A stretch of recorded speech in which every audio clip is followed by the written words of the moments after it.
In this video, we're going to talk about the concept of relationships, which is an important topic related to databases.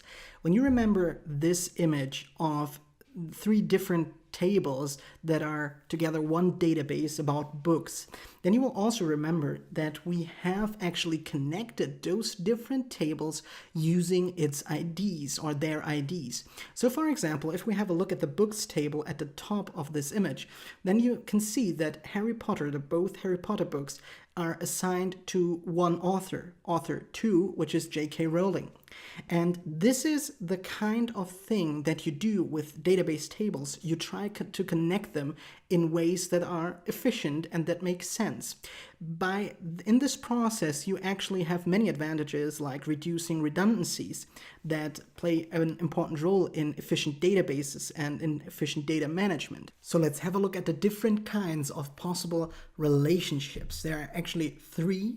So there is the one-to-one, the one-to-many, and the many-to-many relationship.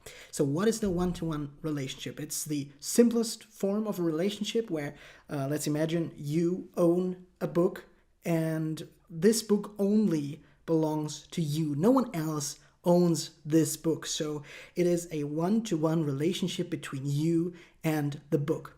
The most commonly used relationship is the one-to-many relationship. And you can imagine that with this example. So imagine you are the owner of multiple books. So you can have many books, but each book itself only has one owner. So this is the most commonly used relationship, and we are going to apply this relationship in the next video to our example with notebooks and notes, because one notebook can have many notes within it, but each note only belongs to one notebook.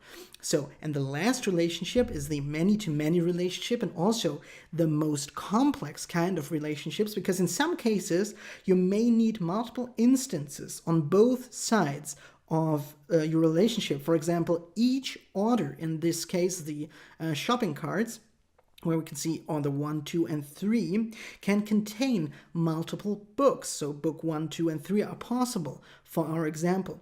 But each book can also be in multiple orders, so in multiple shopping carts. And that is the case for book 3, that is both in order 2 and in order 3.